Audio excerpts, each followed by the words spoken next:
Media.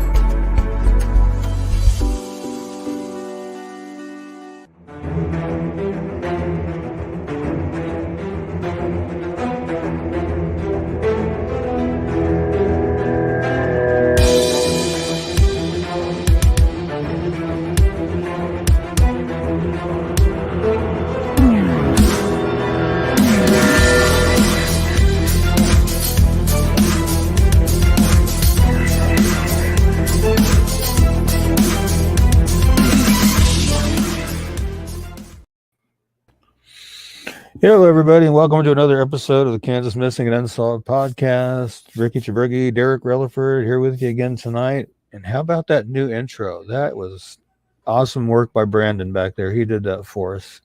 We got another new outro coming at the end of the show, too. So, yeah, Brandon's kicking some butt with that stuff. I like it. He's better than me, and that's why we hired him. I think I was doing a great job, Ricky. Look, we got Lori Hayes from Hayes in the house already. All right. There's Diana Hayden. All right. Let us know what y'all think about the new intro. Yeah, who got to see the new intro? We had about 30 people in here when she rolled. Yeah. Southeast Oklahoma in the house. Roxanne's here every week. Okay, we got Crystal Walden in the house. Crystal Burrell. We got Emma Casper. Yeah. Audra Harris. Yeah. Len Drake. Lori Hayes says the intro is awesome. Yeah. Ellen likes it. I like it. Audra loves the new intro. We got Clay Center in the house tonight. Awesome. That is awesome. So excited for this show. Hey, Brandon, before any flyers come rolling in, you want to save a version of the intro with just the intro? Because we'll probably show it to everybody once we get a full house. We'll just show them again. Brandon's going to get that going. We'll show you guys the intro again later because we're really proud of it. And there's about 20 people, 25 people in here. So we'll show everybody the new intro. Jason Pfeiffer's in the house. Roxanne says she loves the intro. Awesome. Great bend. Love the intro. Awesome. I do too. It's amazing. Debbie Anderson in the house. We got Newton, Kansas, Kansas City, Missouri, Russell, Kansas. We have Donna from Richmond, Kansas. Mm-hmm. Dennis R. Rebel. Hey, dude, thank you for the shout out on your YouTube channel, yeah, man. That was thank you, awesome. Dennis, for that. That's amazing. That was really cool to see that. Somebody sent a girl I know. I'm working on a case out of Ulysses. You know about AJ Perez. A girl I'm talking to in that case sent me that video. I was really pleased. I thought that was really cool. Crystal says she loves the new intro. Thank you. We got Debbie Anderson in the house, Texas in the house, Waverly, Kansas, Tulsa, Oklahoma. Christopher Unruh, what's up, buddy? You come here every week. We love it when you come by. Kimberly Ann Snell, are you here? We got Dottie Porter from Fort Scott, Kansas.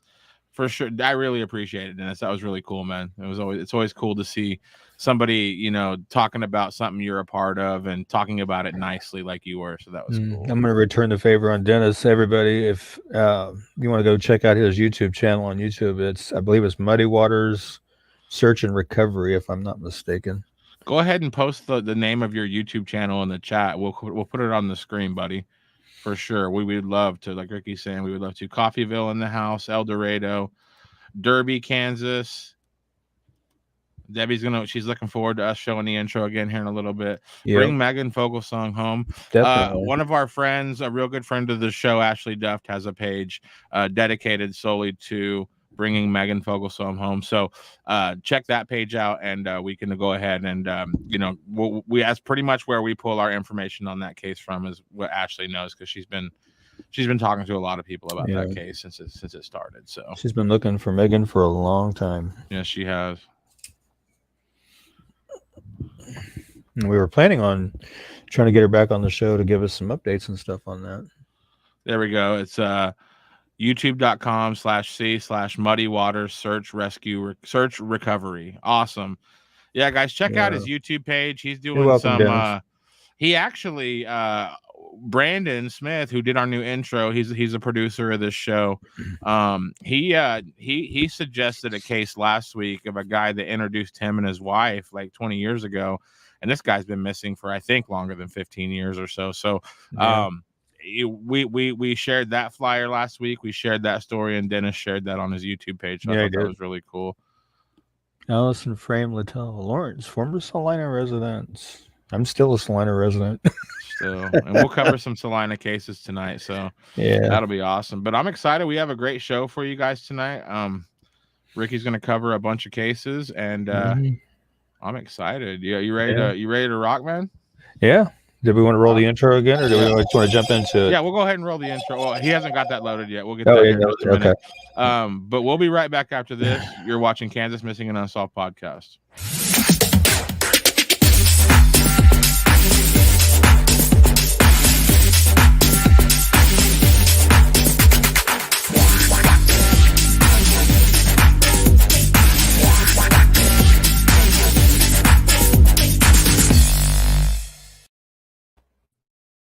If you or someone you know is a victim of human trafficking, please call the National Human Trafficking Line at 1-888-373-7888.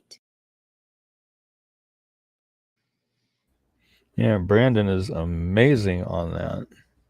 Oh, let me pull. I didn't pull his flyer. Let me pull his real quick. I didn't realize he was on the list tonight. Oh, we haven't. I don't think we've uploaded tonight's cases. Is what's going on. Tell you what, just pull Alexander Perez. Let's cover Alexander Perez. We have to go upload all these cases into the studio. Oh, okay, gotcha. I know I pulled it. Okay, yeah, Alexander Perez, missing from Ulysses, Kansas, is December 1st, 2020. He's 35, 5'11", 235 pounds, black hair that he shaved bald and brown eyes. He contacted a family member via the telephone on December 1, advised he'd be coming to their house to do some laundry. He never arrived at the family member's home in Ulysses, and he's not been heard from or seen by his family or friends since then. He had been staying with family and friends prior to his disappearance. Initially, it was believed that he may still be in Ulysses or in the Garden City area or surrounding areas. Since then, some disturbing information has come to light on possibly what may have happened to him. And again, he's 35, 5'11", 235, black hair that he shaves off and brown eyes. He has a tattoo of a bumblebee on his face underneath his left eye, and you can see that in the photos there. Has Perez tattooed on one of his arms, and he has a tattoo of a cross and a chain across his chest. And I was grateful to get those photos sent to me so I could include those. If you have any information regarding Alexander's disappearance or you know of his whereabouts, please call the Grant County, Kansas Sheriff's Office at 620-356-3500 or the Ulysses, Kansas Police Department, 620-356-4600 or the KBI at 785-296-4017. And see if we can't help bring Alex home. It's been far, far too long. From what I'm hearing, man, I'm talking to a lot of people from the area. I'm from the Garden City area. From what I'm hearing, some people have been talking to. From what I'm hearing, law enforcement is steady talking to people still. And from what I've heard, the quote that I'll say, and I won't say who said it, but from what I heard is that people have been talking way too much. So there's a lot of stories that aren't adding up and stuff. So I don't know exactly the specifics. I just know that the police are working tirelessly on this and they are not giving up. And that's pretty much what they're kind of going with, is that a lot of stuff's not adding up in this case, and they're still investigating and they're doing a lot of digging. So, I say it every week and I'll say it now again. If you have anything to do with Alexander Perez not being located in a year, they are after you. The police are after you. So definitely enjoy your time right now, because they are coming. Yeah. And we did have our flyers pulled, man. I'm an idiot. I forgot to delete the old show's flyers. Yeah, so let's check out some of these comments. We got, oh, that's cool. That's sweet intro. Yeah, that's awesome. And we got an actual intro we'll show everybody. That we'll do here in just a minute. We'll show you guys the actual intro. 1 second. Let's go ahead and talk about Dana Jane Bruce. Okay. We touched on her case last week, and I found my old flyer that I had made before. Dana went missing from Sedalia, Missouri on October 4th, 2008. She was 23 when she went missing. She would now be 36. She's 5'2", 98 pounds, brown hair and greener hazel eyes. She was last seen at her children's babysitter's home in Sedalia, Missouri. She had left the children there earlier that day so she could go out for the evening. She returned at midnight and gave the babysitter more money and asked her to watch the children for the rest of the night. Dana was seen at Malone's bar on Main Street with the young man driving a late model red Ford F-150 truck earlier. On the night of her disappearance, she left with the man at about 11:30 p.m. Police have identified the man Dana was with on the night she vanished. He traveled to Atlanta, Georgia after she disappeared, and police questioned him about Dana after he was arrested there on unrelated charges of marijuana possession and driving on a suspended license. Authorities haven't named him publicly, but they are calling him a person of interest in her case. He told his questioners that he and Dana parted ways after they left the bar, and he never saw her after that. She left all of her belongings behind, including her hairbrush and toothbrush, and she doesn't have credit cards, debit cards, a checking account, a cell phone, or a car. Again, at the time of her disappearance, she was 23. She would now be 36. She's 5'2", weighs 98 pounds. She has brown hair that was colored brown at the roots and black at the ends with red highlights and green or hazel eyes. She was last known to be wearing a black shirt with the word Rebel and silver lettering on the front and blue jeans. She has a tattoo of a teddy bear with wings and the name Dylan on her upper left arm. She is blind in her left eye. She has a 2-inch scar along her lower spine and a staple scar on her right shoulder. Her ears are pierced, one time each. If you have any information regarding Dana's disappearance or you know of her whereabouts, please call the Sedalia, Missouri Police Department at 660-827-7823 or 660-826-8100 or the Missouri State Highway Patrol at 573-526-6178 or toll free at 866-362-6422. See if we can't get some information generated on Dana's case and get her found and brought home. The thing is anytime I ever hear like this person's been missing since this day and they have never, got a new identification card, they've never used their social security number, their bank accounts haven't been touched since the last time they were seen. I mean, you watch these movies, Ricky, and they make it seem like you can just like move to across the country and make a phone call in like some skeezy like phone booth and be like, I need a new identity. And like somebody shows up in it's really hard to start over from scratch with no credentials. So anytime I hear that somebody's been missing and there is nothing that has been, as far as, there's none of her personal things have been used since then.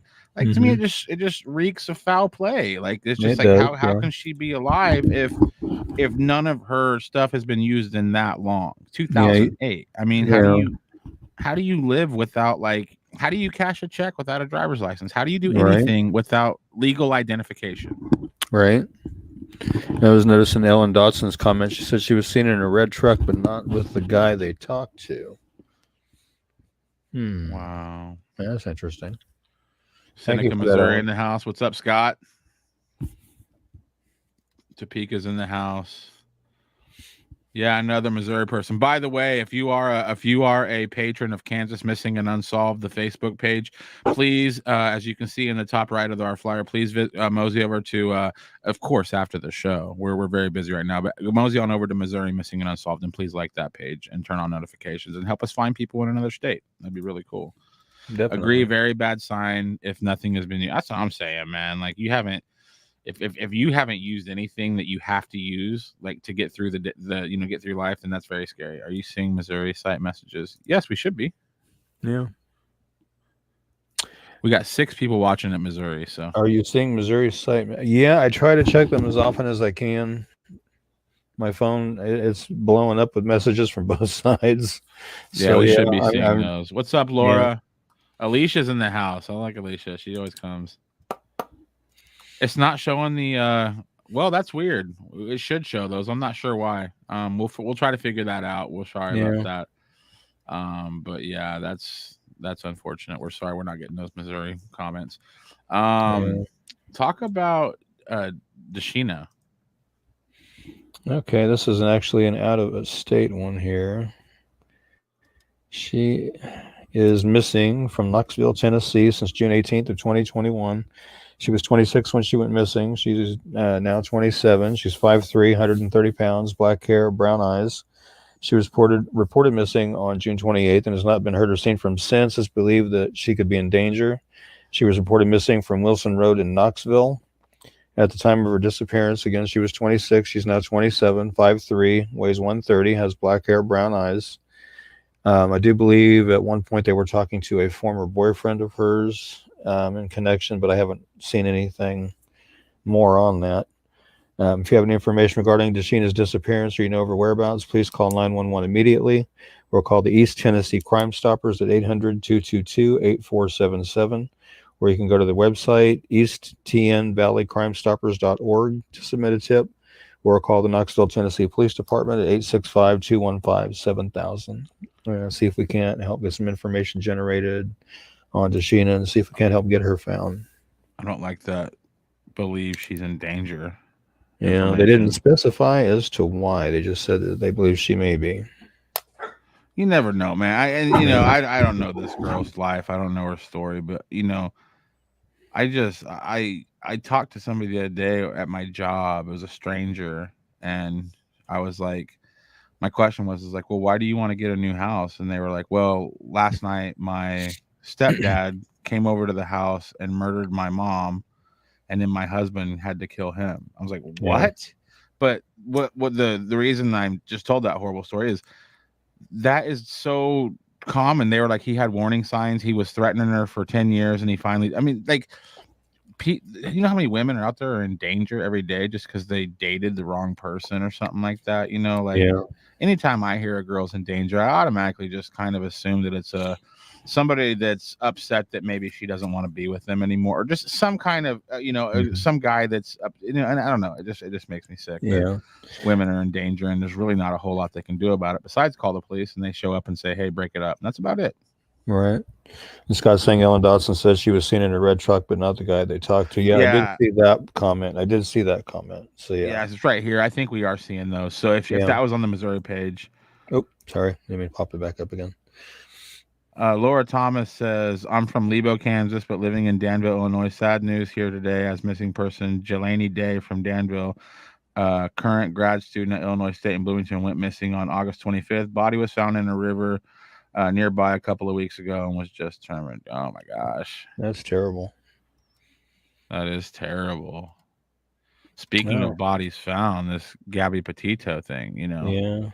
And Joshua just shared a link, headline saying Knoxville police treating Dashina Kyle disappearance as a possible homicide. I'll have to check into that. Thank you for the information. Brooke's here, but she said she was late. It's okay. Okay. Oh, by the way, everybody, we have a new team member here on the show. His name's Brandon Smith. He joins us out of Raleigh, North Carolina, and he is the producer of the show. And as only, we were going to show you the new intro we made since a lot of people weren't here, and we got a full house right now. So this is the new intro that you'll see every week if you show up early and on time and have your popcorn.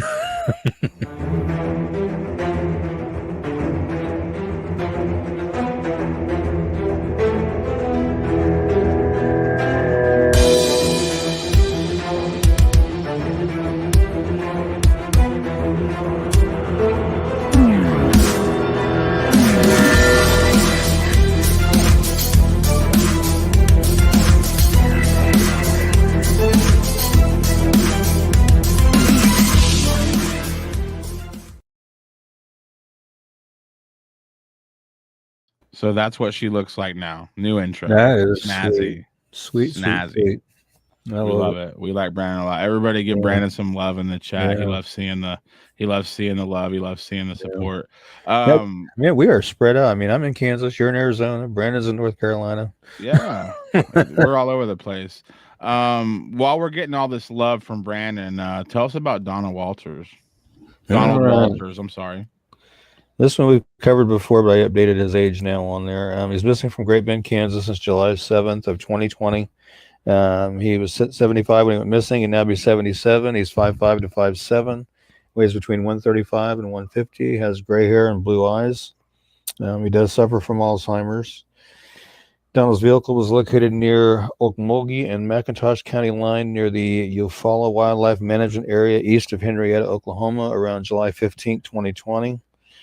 Search of the area did turn up some of his personal items. I'm going to take a step back. I've been watching a YouTube channel called Chillin' with Chet, and he's been doing a huge deep dive into Donald Walters' case as he encountered Donald at Race Week in Great Bend, and Donald was actually challenging a friend of Chet's to a drag race, and Chet overheard that, and stepped in and said, hey, you how about you race me and you beat me, then you can race him, because Donald was driving a Porsche and Chet has a Porsche.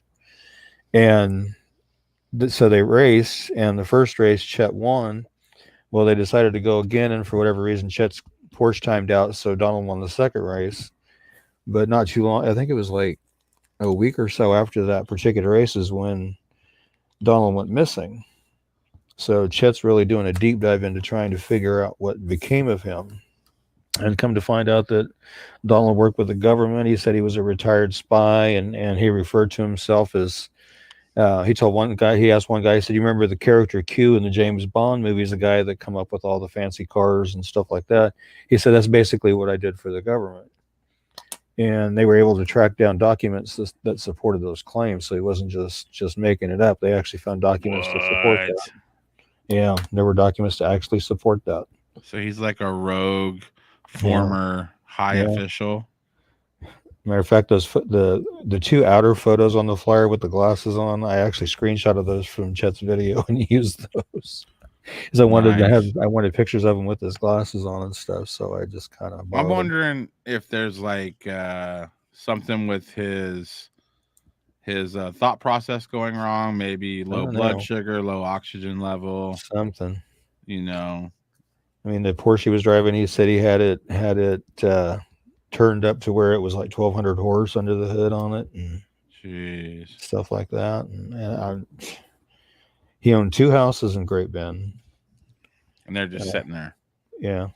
Apparently, he told Chet at one point that he had divorced. He was living in California, divorced his wife, split everything up, the money, and bought the Porsche. So I don't know. But again, though, he was 70 when he went missing. He's now 77. He's 5'5" to 5'7", weighs between 135 and 150. He has gray hair and blue eyes. If anybody has any information regarding Donald's disappearance, or you know of his whereabouts, please call 911 or the Okmulgee County Sheriff's Office at 918-756-4311, or the Great Bend, Kansas Police Department at 620-793-4120, or KBI 785-296-4017. And Chet just tonight put out his 3rd episode on his deep dive in Donald Walters' case, and I'm looking forward to watching that tonight. Nice. Alicia brings up a good point. She says, I wonder if his former job has anything to do with his disappearance. I mean, okay, I'm just going to play devil's advocate real quick.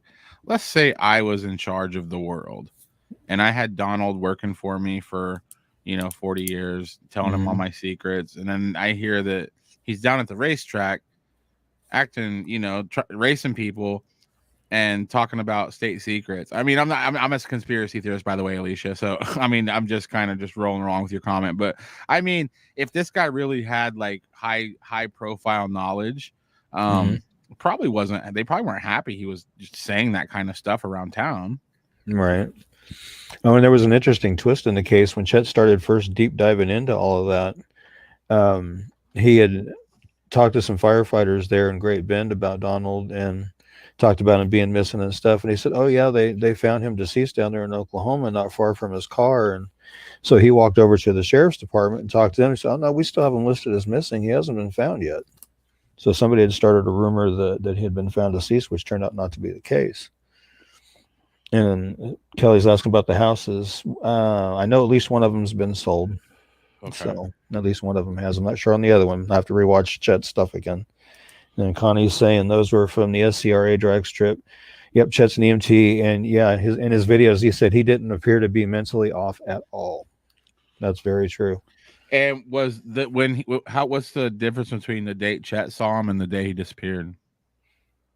Nothing really. I mean, they had raced those 2 races and then parted ways. I guess Donald went to a restaurant where a lot of the drivers got together to have dinner and stuff, and was pretty much getting it. He was pretty much making himself the center of attention there at that restaurant and stuff like that. So Crystal Winslow says, how can you sell a missing person's home? I'm assuming his estate. Chet really explains that in his videos. I'm trying to remember how he put that, because he was saying the same thing, as being that he hadn't been declared dead or anything like that. How could they sell it? And it had something to do. What did he say? He thinks it had something to do with the rumor being started that he was found deceased, for one. but it might have had something to do with being an escrow or part of the estate, or I'm gonna have to go back and rewatch that part. So that first Chet thought he may have dementia, but he was very mentally together. Yeah. Yep, you're right. Roxanne says she's not too far from Henrietta. Yeah. Well, that's a bizarre one, man. That's bizarre. But honestly, I'm with Alicia. That guy had, if they were able to corroborate that he was like new state secrets. Scary, man. That's scary. I don't want to put it this way. CIA, FBI. Crystal says they understand if they found it, but if they haven't, they haven't. I don't want to know any of your secrets, FBI. I don't want to know any of that stuff. See, there was some speculation. Some people theorized, or kind of conspiracy theorized that because he was, said he was a spy and all this stuff, and they feared that he was starting to fall into dementia and maybe talking too much, that maybe the government silenced him in some way. Excuse me. I mean, seriously, man, you never know. Yeah, it's all very possible. I'm a conspiracy theorist, but there's nothing to back it, but I mean, it's just some kind of. And it said his car was parked at the end of a bridge. Mm-hmm. Okay, now that is there water under the bridge? I didn't think there was a river or something under it. Yeah, like a raging river, or like a Elkhart, Kansas, only runs every once in a while. River. Didn't look like a big river to me, but I'm not sure. I've never seen it in person. Just what Chet was showing on his channel. But anytime you see a missing person and you see like they're stuffed by a body of water, that's she said. Okay, Connie said sometimes. Connie says sometimes. So it has those moments when it is pretty heavy current, and other times when it's slow. Apparently, that's what I'm guessing. Anyway, you can correct me if I'm wrong, Connie. Like only when it rains. Oh, you're welcome, Alicia. I like Chet's channel. I haven't really watched much of the car stuff, but when he started talking about Donald Walters, that really got my attention. He covers a lot of very interesting information. Let's talk about Emmanuel. Okay. This is actually an unsolved homicide. Back from April 15th of this year in Topeka, Kansas, police officers were called about 7:22 p.m. Thursday, April 15th, 2021, to the area of Southeast 6th and Chandler, where they have found Emmanuel Manny Isaiah Torres, 16, had been shot. He was taken to a Topeka hospital and subsequently pronounced dead. The Topeka Police Homicide Unit was reviewing all investigative leads and evidence. Police have not commented on the circumstances surrounding the incident. So far, they have not reported any arrests or released a description of any of the suspects. If they even have any, I haven't heard. They also wouldn't say if the shooting was random or targeted. When asked if the shooting was part of any potential drug or gang incident, Topeka police said those details are part of the ongoing investigation. So if anybody has any information regarding Emmanuel's death, please call the Topeka, Kansas Police Criminal Investigation Bureau at 785-368-9400, or by emailing telltpd@topeka.org, or anonymous tips may be made by calling Shawnee County Crime Stoppers 785-234-0007, or going online to www.p3tips.com/128. And see if we can't get some information generated on that as well. Half of me is like, I just 20 seconds ago I said I don't want to know the secrets, but police are, they're famous for holding their cards close to their chest, and part of me sometimes wonders, it's like, man, I think if they told the public a lot more, it would really move things along quicker. But at the end of the day, I get it. The less is more when it comes to what people know. Yeah. Thank you for waiting till after the show, Alicia. That's awesome. Yeah. Oh, that's sad, man. Yeah. Hopefully they can find out, get some information generated. Hopefully, the right people will see the show tonight and get that information in there. Yeah. I mean, you can do it anonymously. Nobody ever has to know it was you that did. Right. So let's get that in there. Let's talk about Eugene. Okay. Let's see. He is missing from Kansas City, Missouri since August 16th of 2021. He is 17. He is 6 foot to 6'2", weighs 230 pounds, brown hair and brown eyes. It's believed he may be in the Wichita, Kansas area. It's also believed that he may be with a juvenile female that is also missing, endangered, who I'm still trying to find out information on. So if anybody has any idea who that may be, please private message me so I can look into getting a flyer made for her. Again, he's 17 years old. He's 6 foot to 6'2", weighs 230 pounds. He has brown hair and brown eyes. He may be wearing a full beard. If you have any information regarding Eugene's disappearance or you know of his whereabouts, please call the Kansas City, Missouri Police Department's Missing Persons Unit at 816-234-5136 or 816-234-5111, or the Missouri State Highway Patrol Missing Persons Unit at 573-526-6178, or they have a toll-free number, 866-362-6422. See if we can't help get him located, and even the juvenile female, even though we don't have her identity quite yet. Right. Connie says if they'd give us a little bit of something, we'd learn to trust them more. And people, I agree. I think that, okay, I get it. If say like, a homicide happens 2 weeks ago, I get not saying anything, but a 50-year-old case, what's the point anymore of like holding car? It's like, that's Hail Mary time, in my opinion. Yeah. When you hit year 50 and you have never made an arrest that sticks in a case, I think all bets are off. It should have a shelf life, like 40 years. Okay, the police just go hold a press conference and tell the public everything they know, and then that way, I think the truth will come out. Oh. They have to, so they can verify. Yep, that's right. I get it 100%. It makes me frustrated. Let me see. I feel really bad for all these families. I know what it's like when. I'm sorry to hear about that, Crystal. If your loved one's still missing, please message the page, and we can get a flyer going. Yeah. Sad. Facebook says in a relationship with Sarah Dunn. I'm going to jot that name down and do some checking after the show and see if that's her or not. Kelly says her baby and her are watching. Thank you. That's awesome. Exactly. I have the utmost respect for what the police departments do and have to do and stuff like that. But sometimes, with some of the cases around here in Saline, I get really frustrated about, surely there's got to be some little something that they can release that may jog somebody's memory or say, hey, like, I'll give you an example. Nellie Hubbard that was murdered over here on the east side of town. I can remember back in the 80s, I believe it was. The only evidence that they had found of her killer in her house was a Zippo lighter because she didn't smoke. And I always wondered, is it just a standard generic chrome Zippo, or did it have like initials engraved into it? Did it have some kind of logo on it, a band logo or a cigarette company logo? Stuff like that could be helpful, because if they release that information and say, oh yeah, I had a friend or a relative that had a Zippo like that, but not long after that happened, that lighter might it disappeared and they don't know what happened to it. It's just, I don't know. I know I talk about YouTube a lot, but there's another YouTube channel I watch called Mysterious West Virginia or Mysterious WV, and he covered a case of a gentleman that it was an unsolved murder, and the gentleman was murdered, and he worked in tandem with the Virginia State Police on it. And he actually used a crime scene photo. Of course, the body was blurbed out and everything, but the police department gave him permission to use this crime scene photo. And I was like, now that's an honest effort to try to solve a case right there. There's got to be a meet in the middle. Yeah.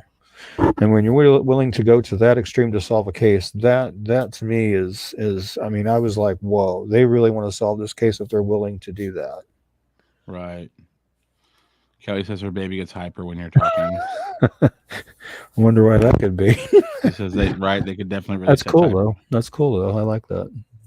She says it happened in Salina, Kansas. My aunt was murdered, and thank God they found the people that. Oh my gosh, what was her name? Well, you don't have to share that in the private chat, but message the page. We'd love to talk to you. Yeah. Wichita in the house. What's up, Shayna? Or Shanna? Shayna. I'm sorry if I pronounced that wrong. Right. Kim says any update on Sasha Brooks Kosminski? I haven't heard any. I'm going to have to dig into that one and see. And you're probably on that front. We're getting a little bit of help with, we have Brandon here and we have a few people helping us out. So probably going to see a lot more located safes coming up. We're spread. Ricky was ran ragged, folks. So we've gotten him a little bit of help. Got a little bit of help. Yeah. Kristen Tyler.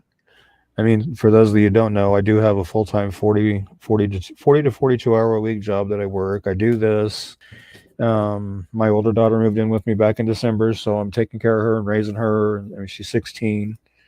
But I mean, so my plate's full. Yeah. It really is, but I still keep going. We got him some help, and things are gonna be going a little smoother.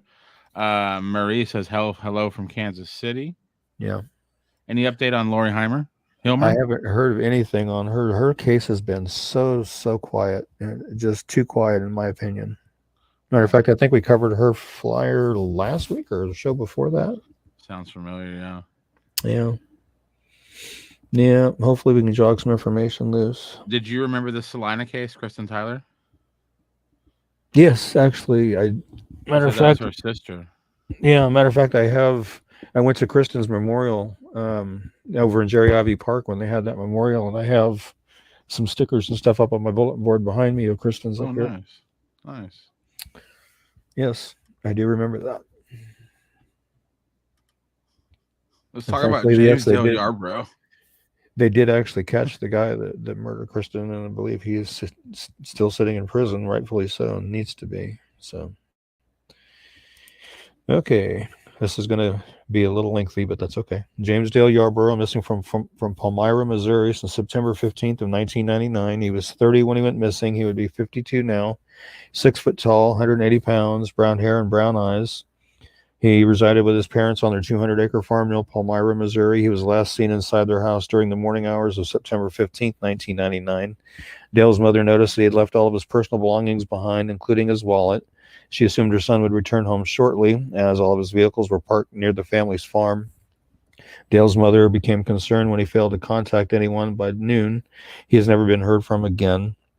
Dale's mother told authorities that she did not hear any cars approach their residence during the morning of her son's disappearance. He left a large amount of money in his bank account, which has remained untouched since his disappearance. There's not been any activity on his Social Security number either. His loved ones walked around the family's property after he was reported missing, but no evidence related to his case was discovered. A new sheriff was elected in Marion County, Missouri in January of 2000. Dale's father requested that law enforcement look into his son's disappearance again shortly afterwards. There was speculation that the former sheriff did not thoroughly investigate Dale's case, an accusation that he denied. The former sheriff said that he believed Dale may have left on his own accord to start a new life, but he admitted there was no evidence to support that theory. The new sheriff's administration followed numerous unconfirmed sightings of Dale, which was reported from St. Louis, Missouri, Texas, and Memphis, Tennessee. Although these incidents proved to be false leads. The Yarborough family's farm was extensively searched by law enforcement in June of 2002. Nearly 3 years after his disappearance, the former sheriff did not conduct an extensive investigation of the area in 1999. Dale occasionally walked to a wooded area on the property near the, I don't know if I'm going to say this right, Fabius River. It did not appear that he was injured in any accident at the location. Dale vanished during bow scouting for the deer season, but authorities stated that they did not believe his disappearance was related to the event.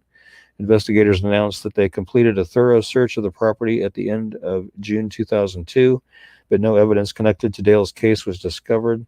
The farm encompasses rough terrain and numerous steep inclines. Rumors persisted that Dale visited Jim Gibson prior to his disappearance. Gibson was a local resident who was convicted of child molestation after Dale vanished in 1999.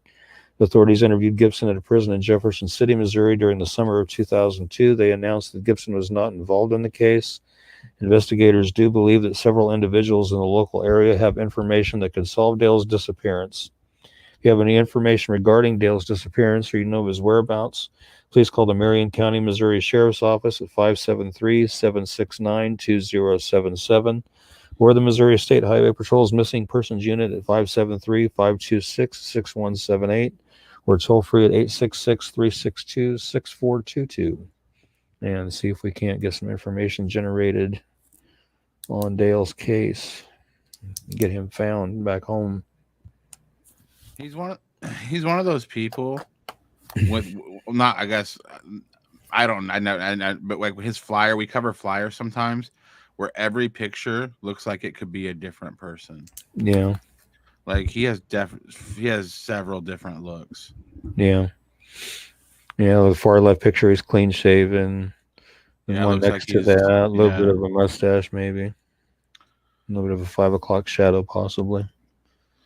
Yeah, and then he just the glasses they maintain similarities. Yeah, but even the hair is a little different from picture to picture. That's what I'm too. saying, man. Like it looks like 4 different people. I mean, it looks obviously you can see the resemblance and all, but yeah, like if put it this way, if that was like a rock band and that was a flyer for the thing, I wouldn't think twice if that was 4 different people. So yeah, it's just crazy how we do this show and you see how one person can have multiple, identities, just the way they look. Yeah. Yep, David Kundig, missing MMA fighter from Missouri. Yeah, we've covered his case on the show before too, as well. Yeah, it is an interesting case. Definitely is. Well, we'll have to revisit his case sometime in the future too. She said, "Oh God, this is a cold case." Audra Harris said, "Isn't the other one deceased?" Please correct me if I'm wrong. Which other one are you referring to, Audra? Because I'm not sure which one you're referring to. Yeah, just let us know who you were talking about in the chat, and let's talk about John Paul Parton. Okay. He is missing from Hillsborough, Missouri since May 16th of 2021. He is 19 years old. He is 6'1", weighs 167, brown hair and brown eyes. He was last seen leaving his house in High Ridge, Missouri.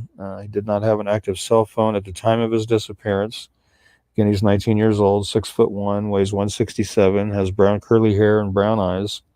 If you have any information regarding John's disappearance or you know of his whereabouts, please call the Jefferson County, Missouri Sheriff's Office at 636-797-5000 or the Hillsborough, Missouri Police Department at 636-797-9999. I did see some other interesting information on him. Apparently, he was present when a young lady was murdered, and he was a potential witness that was going to be going to court to testify on that one. And then a person died at a party he was at, and apparently told his family that this guy didn't commit suicide, that he was definitely murdered, and he may have been a potential witness later on down the road for that. But it's unknown. It's not known if any of that's connected to his disappearance or not. But I mean, come on, interesting information that was put out there. I mean, how many people do you know that witnessed 2 murders? Yeah, I mean that's a hell of a thing to be famous for. Oh, it's John. He's witnessed 2 murders. That's huge, and that's very concerning that he's missing, because anybody that knows if you witness a murder, you become a liability at that point to the murderer, to the killer. That is scary. Yeah, Kristen. Yeah, she was definitely murdered. Yeah.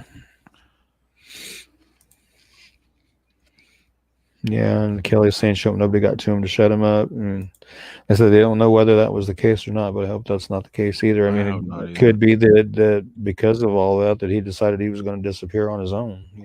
I'd do it. I'd get away. Put it this way. Let's hope to God that he doesn't know 2 people that have killed people in front of him. I'm thinking it's one person that's a little, not so right in the head.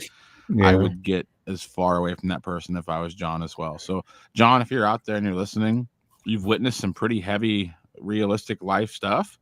But it doesn't sound like it was your idea, and doesn't sound like you were in control of the events that transpired. But if you're scared of who this person is, like, just call the police call the KBI.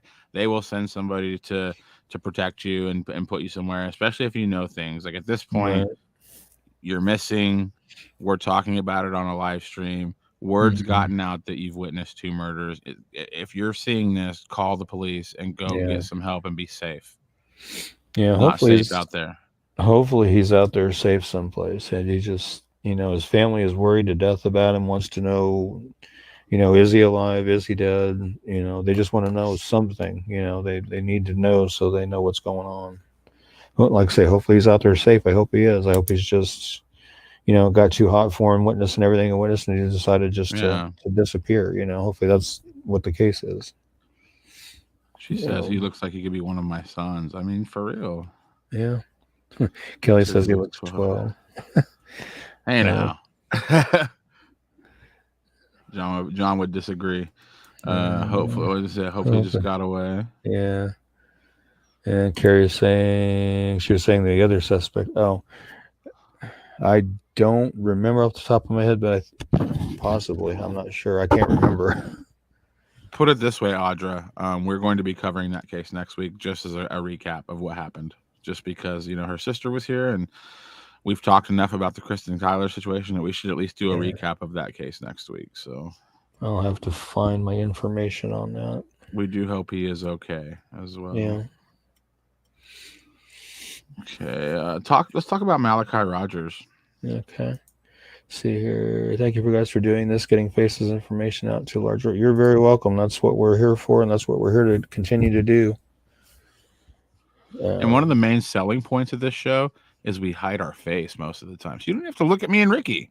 Right? That's a big selling point. All right. Malakai Rogers, he's missing from Wichita, Kansas on September 14th of 2021. He's 17. He's 6'3" to 6'4", weighs between 200 and 230. Brown hair and blue eyes. It's believed he's still in Wichita. If you have any information regarding Malakai's disappearance or you know of his whereabouts, please call the Wichita, Kansas Police Department at 316-660-9456. Excuse me, or 316-263-6011. Or KBI 785-296-4017. That first number again was 316-660-9456, in case you guys missed that because of my little blunder there. Well, let's hopefully we can get some information generated and get him back home where he needs to be.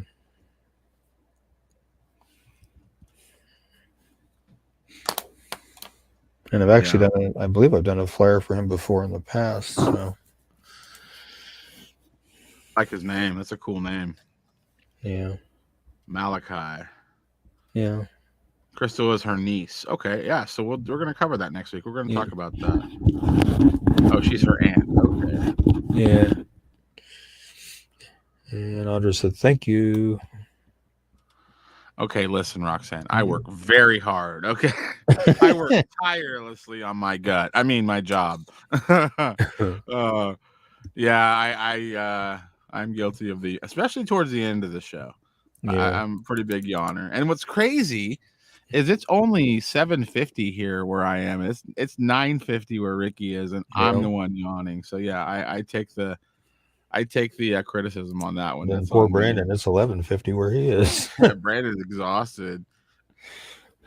Man. All right, let's go. Let's talk about Quincy Gapford. All right. He's a repeater too, unfortunately, but he is missing from Wichita, Kansas since September 19th of 2021. 16 years old. He's 5'6" to 5'9". He weighs between 125 and 150. Brown hair and brown eyes that his brown hair he wears in a bun on top of his head. And if you have any information regarding Quincy's disappearance or you know of his whereabouts, please call the Wichita, Kansas Police Department at 316-660-9456 or 316-263-6011. Or KBI at 785-296-4017 and see if we can't help get him located again and back to where he needs to be. Thank you, Crystal.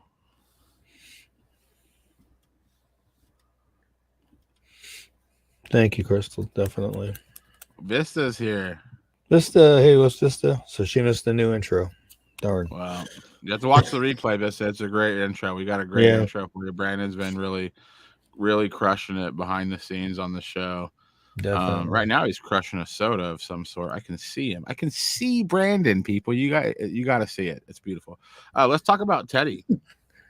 All right, this is another unsolved homicide, I believe. Again, Topeka.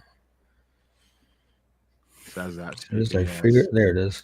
Again, I got two pictures look like two different people, but go ahead. Yeah, October 5th, 2019, Topeka.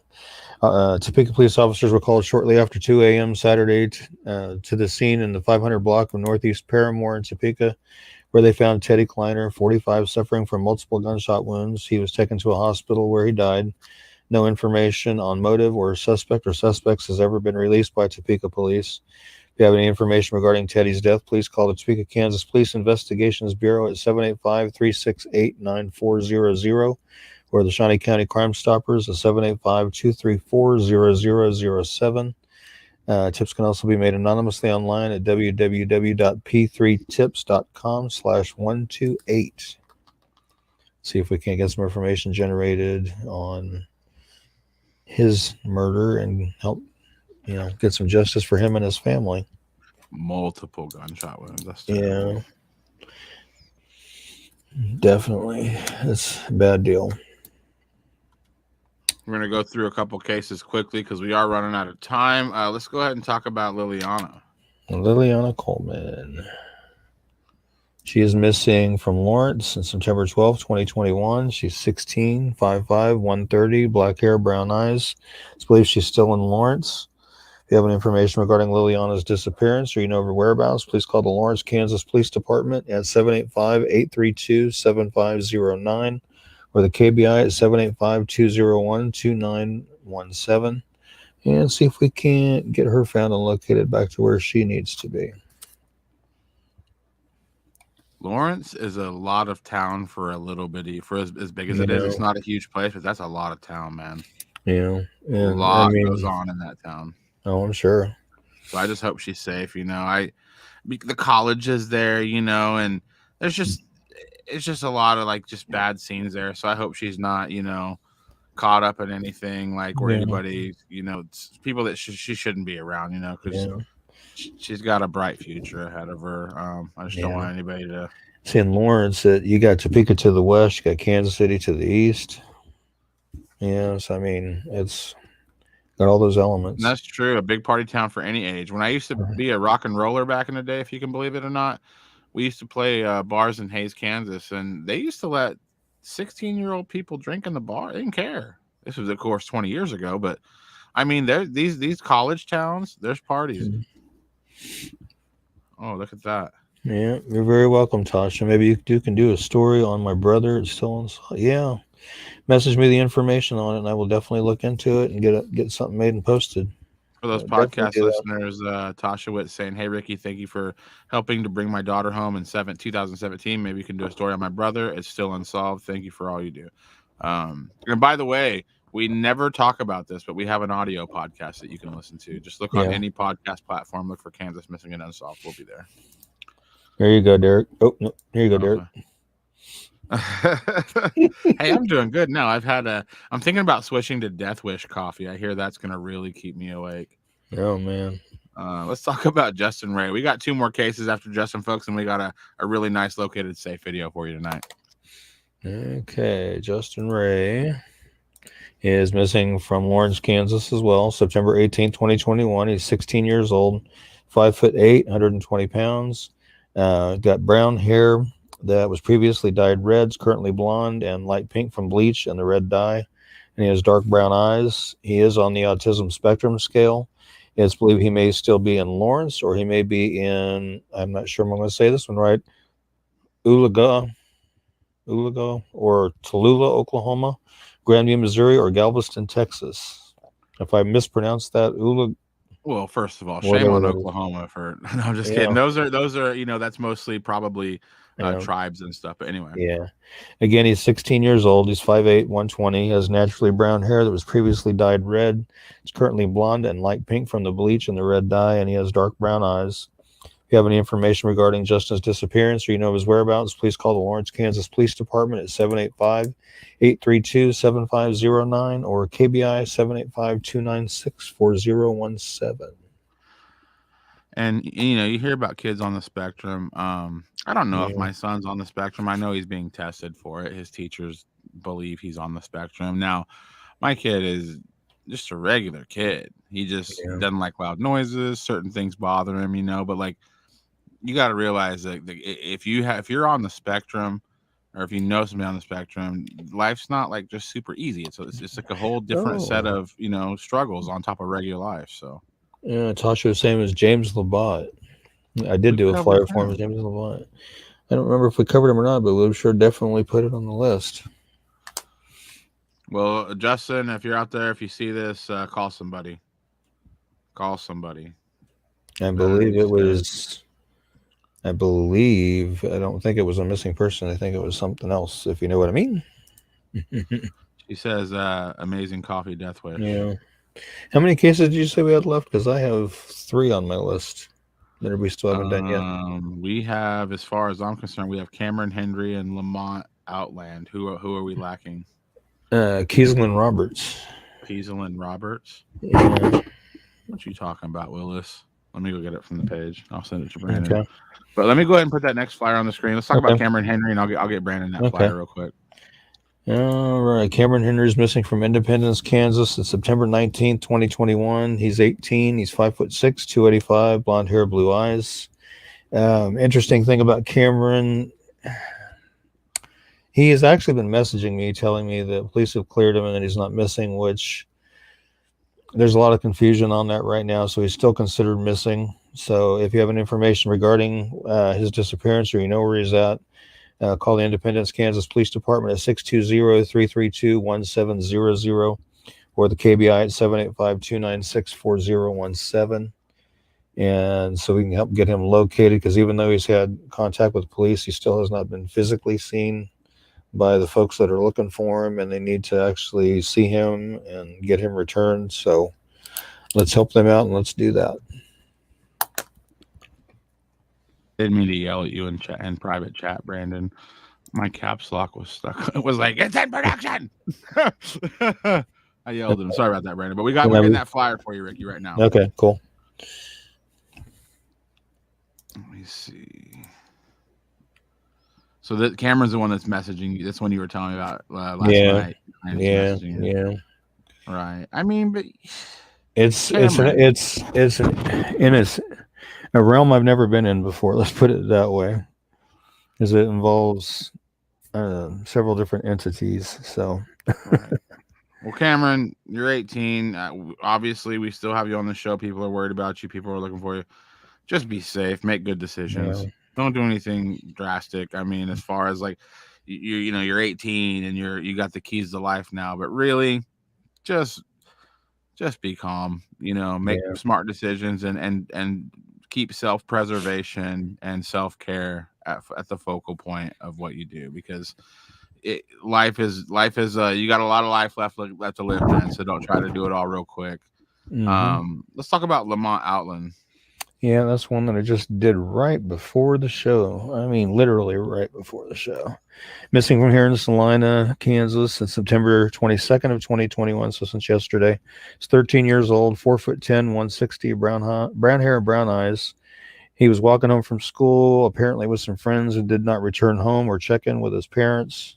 If you have any information regarding Lamont's disappearance, or you know of his whereabouts, please call the Salina Kansas Police Department at 785-826-7210 or KBI 785-296-4017, and see if we can't get him found and back home and make sure he's safe. Yeah. And what's Laura saying down here? So many missing teenagers. Life can be hard at that age. Hopefully they're all okay, and we'll reach out to their families soon. Yeah. My ex-wife's mom, we were talking one time, and she said, I hate the teen years, because you're not a kid anymore, but you're not yet an adult. You're struggling to find your niche and where you belong in that range. And it can be really hard on some, harder on others than some other ones. I mean, my 16-year-old is going through a struggle with growing up, graduating in a year, and starting to work, and it's overwhelming her, and she's not dealing with it very well. And Lamont, listen, it's not like when you turn 18, everything's better. Life is just, Lamont, life is just a struggle. But the thing is anybody that's ever lost anybody that you loved knows that this struggle, every day, no matter how hard our struggle is, no matter how rough your day is, it's better than being 6 feet under. Life is a precious thing. Life is a beautiful thing. And you're 13 years old. You have so much time left. Again, don't need to grow up overnight. You don't like the rules? I get it. I hated the rules growing up for myself. Yeah. But at the end of the day, there's not a whole lot this country can offer a 13-year-old kid on the run that isn't gross. We'll just put it that way. There's nobody out there that's going to help you that isn't a bad person. So just go home, man, and just face it, man. Just go home and this is part of growing up, man. Blink-182 wrote a song about this. I guess this is growing up. I mean, just growing up's not easy, but this is not the answer. This is not the answer whatsoever. Yeah, the best thing to do is take it one day at a time, one step at a time. Don't try to conquer it all at once. Vista says 13 is such a young age to wanting to run. This is not the answer. Exactly. 13 is too young to be out there. Yeah. I mean, nobody said growing up was easy. Nobody's sitting here saying like, "Oh, just go home. It's easy." No, it's tough. Every day is a struggle. Yeah. But I'm glad I'm here. I'm glad I'm here every day. Oh, yeah. I'm too blessed to be stressed, Ricky. Yep, rules suck, but your life's more important. That's for sure. Yeah. I mean, I know a guy. We covered a guy, Kenny Ballinger, a few weeks ago on this show. A guy that just was in the prime of his life, doing what he loved to do, and a drunk driver. I don't never actually found out if he was drunk, but I'm guessing a hit and run driver took his life. And anybody out there that's having a really bad day right now, and everything, your coffee missed your cup, and everything's bad, Kenny would trade places with you in a second. So go home, man. Go home and just put your headphones on and get through these next 5 years, and then you start your life, man. Do what you got to do. Right. And if something is going on that you don't want to go home therapy, yeah, exactly. If there's a reason you left because you're being, that you're unsafe, tell a police officer, tell a guidance counselor, tell as many adults as you can that you trust. That way it doesn't fall on one person to drop the buck. Tell as many adults as you can if somebody is harming you, and message this page, and me and Ricky will call the police for you. Like, yeah. These runaway kids don't realize the damage, heartache us mothers go through, wondering if you're safe. Okay, please just call and let someone know something at least. Knowing is very mentally hard. Not knowing is mentally very hard. There's one other flyer I realized we haven't covered yet, and that was Dean Hare's. Did you have that one, Brandon? Okay, cool. All right, so we still got to do Kieslin's and Dean's. Yeah, we're waiting on those slides. Brandon's working on those right now. I want to get this up here real quick. We love doing this. We probably won't be making any flyers tonight, folks, because it's getting towards the end of the show. Anyone? Yeah. Definitely. We got a great group of people here every week. Oh, yeah, Mother's Nightmare for sure. And, Diana Hayden said Mother's Nightmare for sure. Yeah. Dad's too. Yeah. Trust me on that one. At the bottom of the screen, I have it scrolling. Ask us what cases you want to cover. Ricky always writes down what cases you suggest, and next week we will cover those cases and have flyers if we don't have flyers already. But let's go ahead and talk about Keesley, Ricky. Okay. This is one that I did this morning. Somebody had tagged me in a post regarding her, and I looked into it, and I thought, you know what, we need to get some more eyes on her case. She's missing from Resaca, Georgia since January 18th of 2020. She was 20 when she went missing. She's now 22. Her name is Kieslyn Noel Roberts. She's 5'1" to 5'2". And some reports I saw said she was 5'6", but some of the pictures I've seen where she's standing with people, I think it's closer to 5'2". So anywhere from 5'1" to 5'6", let's say.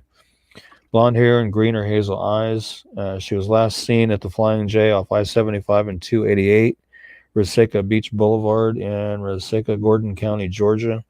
Officers responded to a 911 call that day in regards to a suspicious female presumed to be Kieslyn at the truck stop. It's reported that she had entered an employee-only kitchen area where she had an altercation with an employee of the attached Denny's restaurant. She hastily left before officers arrived, but had left behind her backpack, which an employee handed over to police. Inside were her wallet, debit card, ID, some cash, and her phone charger.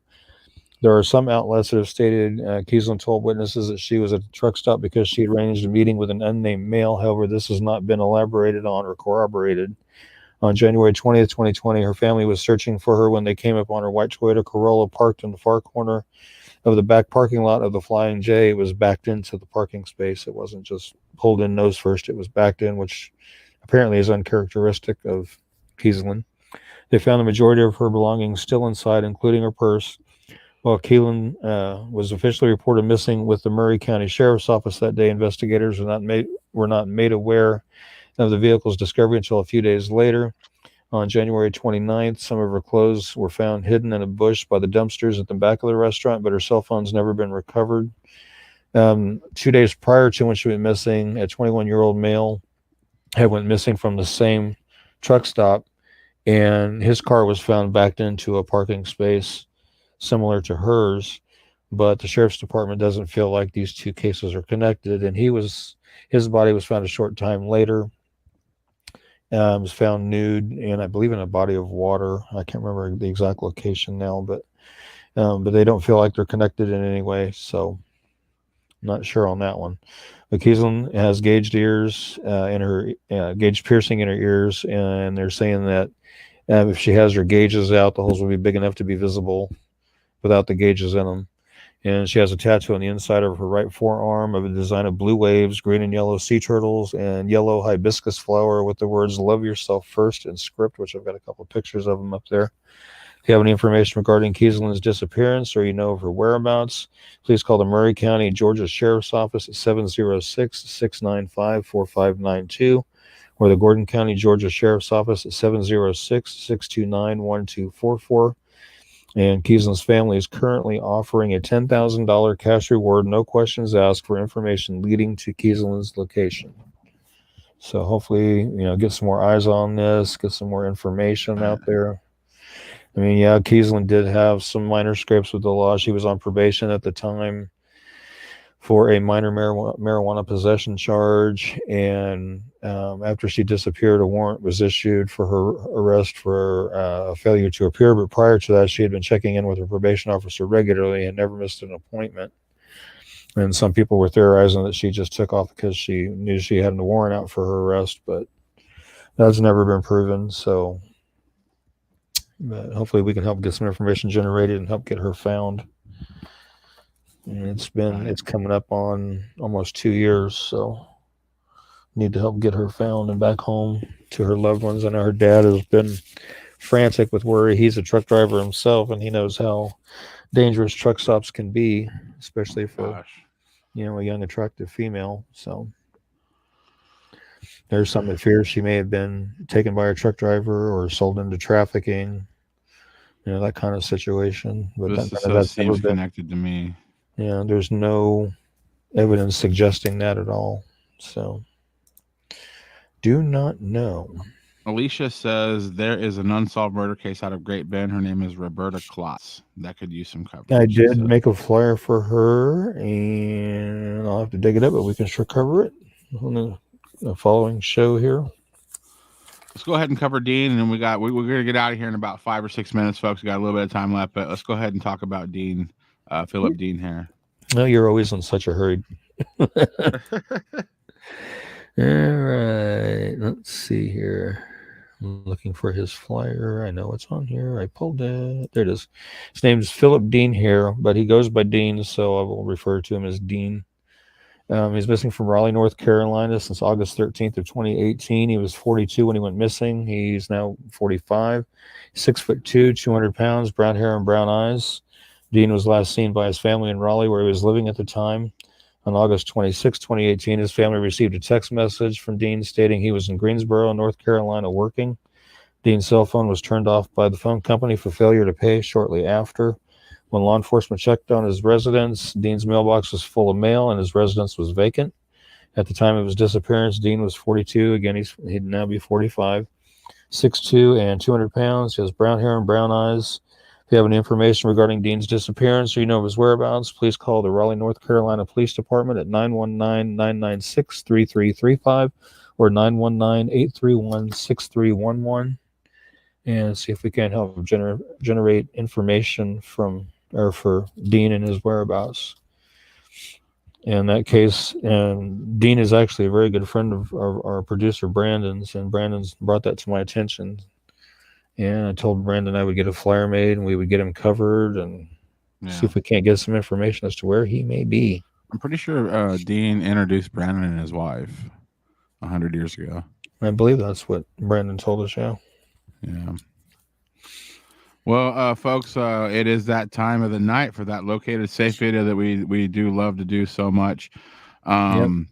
We want to thank everybody for stopping by tonight. And this is the located safe, and we'll be back. And Brandon's going to hop on screen with us. We're going to talk a little bit more about Dean. And if you have any questions for our producer of this show, if you want to give any accolades for the video production work and the way the screen looks, go ahead and hit us with comments for Brandon. We'll be right back after this.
And sadly, we did have a located deceased. Kenneth Clinklin was located deceased. So our prayers and thoughts go out to his family and friends as well. And we will have a located deceased real soon. I mean, we try not to do those very often because it's a real bummer. But Brandon, welcome to the show. How you doing, buddy? Doing well. Thanks for having me on. Yeah, man. So this is a cold case from '87, is what Connie Joe's saying. Is she talking about the Roberta Klotz? I believe so. I'm assuming so. She was 16 and running the streets in that area, and I don't know how I didn't see anything. You'd be surprised. I'm from a town of 1,800 people on a good day, and there was a murder, a real high-profile murder in my town 50 years ago, and most people don't know anything about it until I started running my mouth about it all the time. If anyone has any information on the murder of Keith Wasmer in KC, please notify the police. He left behind 3 young children, and we deserve justice. Thank you. Do you have a flyer for him? I do not I'll believe jot his name down. I've been jotting a couple names down as we go. Yeah, I'm jotting them down too. So. Brittany, if you can stop by the show next week, which will be Tuesday night at 9 p.m. Central, we'll cover that case first. Yep, Tuesday the 28th. Tuesday the 28th, 9 p.m. Central, we'll cover that case first. Yep. Thank you for your comment. So, great show tonight. Brandon, everything looks great. We're really glad you're a part of the team. Thanks. I'm really glad to actually be here and be a part of it. So, did you want to add anything to Dean's case? Well, I mean, only like personal, it's one of those things where I felt guilty because I didn't even remember that he was actually located missing, or not located missing, but reported missing. I remember hearing about it. My wife was telling me that they hadn't heard from him, and Dean sometimes would, kind of recluse a little bit, but no more than like 3 or 4 days. And he would always let at least one person know that he was safe, and I know that he was good. And when we started doing the show, I started asking Jenny about him again. She's like, no, they never found him. So I started digging up some more stuff, and I actually noticed that I think one of his cousins had posted up in another missings page his flyer for him. But I wanted to reach out to you and have you get one out too, and have us covered on the show. But Dean actually worked with my wife, and through him, I knew him from playing music and doing stuff out and doing comedy at bars and everything like that. And he actually linked us two together. He was like, you guys need to meet. So he hooked us up. It was actually Halloween coming up. I guess it's almost 17 years ago now. Wow. That we had met. And we've been together ever since. Been married for 10 years. And it's all up because of him. And I'd really like to find him, or at least know that he's okay. Yeah. Yeah, I always hate that whenever like the whole somebody's like, man, we haven't seen Dean in a while, and you go to their house and there's just like weeks of mail. You're like, that's a bad sign. Yeah, it's completely empty apartment. Oh, so all of his stuff was gone? His stuff was completely gone, and his mailbox was full. Now, I'll say this because it might help maybe in some way. He did have a love for Europe, but it's still not like him to not let somebody know where he's at. But I don't know if he maybe got linked up with somebody and went there and then hasn't made it back. I don't know, and that's the hardest part about it. So it actually, working on this show is touching me in a more personal space than normal, so I have a real personal connection to the show. So I'm really excited to be a part of it and really make it look really good and help as many people as we possibly can, because I know if I had that phone call, hey man, this is Dean, I'm like, oh my gosh, you got to come to my house now. Where are you at? Right. I'll come to you, So I would love to talk to him again. So I know that there's many families out there that it's, more direct. It's somebody in their household that's missing. And, I have a hard time trying to process all that. And he's just a really good friend, so yeah. I can't imagine what these families are going through. So what you guys were doing is amazing. I'm really happy to be here. I'm glad to have you here. Vista says she loves the new look. Oh, thank you. She says Derek alone rocks. Thank you for saying that. It's really nice of you. Carrie says the new look is amazing. Good job, guys. Thank you, Brandon, for joining the team. Thank you. I'm going to hop back up to this one real fast here. Brittany was saying thank you in regards to covering Keith next week. Yeah, Keith Wasmer. Yeah. We'll cover first case. We'll cover him. Yep. For sure, deserves that and stuff. But we got a lot of new stuff coming. You know, with Brandon joining on the page. You know, we're gonna put out some more just standalone videos, with no spelling errors and stuff. And My bad. But we're gonna be putting out more content just for you guys. You know, like we're gonna do some deep dives on some cases we've covered in the past, where we only spend generally 2 to 3 minutes on a case. Ricky's going to spend 10 to 15, like 2 to 3 minutes on a case, just that case, and we'll put that out where everybody can see it, and just a lot of new things happening. But we do appreciate everybody hanging out with us every week. Yeah, definitely. I'm always saying thank you for keeping us informed. You're very welcome, Lily. Absolutely. We do our best.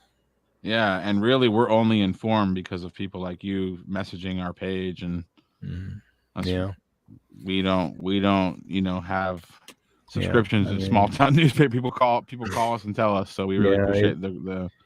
Yeah, I have a lot of people that tag me in posts on missing persons, or they'll message me links to a missing persons post, or I get a lot of that. So everybody does a real good job of keeping me going. So I'm very appreciative of that. Yeah, definitely very appreciative. But yes, definitely it was a good show. I mean, I enjoyed the new look. The new intro is awesome. The way Brandon's doing the flyers on screen now, it looks a lot better. So yeah, we're really coming along, and it's nowhere but up from here. Hopefully. Yeah. And Vista saying, "Love seeing the located safe video. Just wish they wouldn't continue to run." Yeah, I hate to see, once they've been found, that they go again, and then they're found, and they go again, and I don't like seeing that either. It's a sad deal. Right. But I want to echo Derek on that. Thank everybody for joining us and hanging out with us tonight. And again, thank Brandon for his hard work and Derek's hard work. And again, next show will be on September 28th on Tuesday. So be ready for that. And looking forward to that one. Yeah. You guys have a good night. Take care. Stay safe. God bless. We will see you next week. Have a good night. If you or someone you know is experiencing a suicidal crisis or emotional distress, please call the National Suicide Prevention Lifeline at 1-800-273-8255.